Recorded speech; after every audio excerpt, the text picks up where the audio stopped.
Self-harming, what's that all about? Maybe we have a little insight into it in the Bible in Mark chapter 5. A man who's empty and broken, living in the shadow of the graveyard. So empty in fact that demons themselves come in and possess him. And it says of him that he went about cutting himself with stones. Now as I speak to people who do harm themselves, often they give one of three reasons. Sometimes it's out of a deep sense of despair and they feel that someone needs punished for the problems and difficulties they've gone through, and so they punish themselves.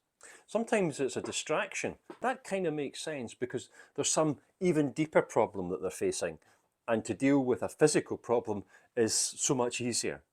But in Mark 5 we have perhaps the most common of all reasons that people harm themselves, and it's to feel alive.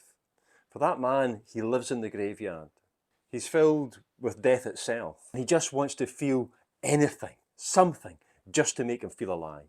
Now the wonderful note of hope that runs through that section of Mark 5 is this, that there is someone who can fill, someone who can satisfy, someone who can bring peace to a troubled heart, hope in the midst of the darkness, life in the midst of death, deliverance when we're bound.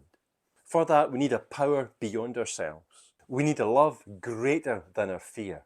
We need a life more glorious than the death that we're dying. And we find that in the person of Jesus Christ. He's a Saviour who never disappoints. He who comes to me, I will never cast out. He invites us today, everyone who is weak and heavy burdened, come to me and I will give you rest. What a great Saviour. Follow and share for more. God bless.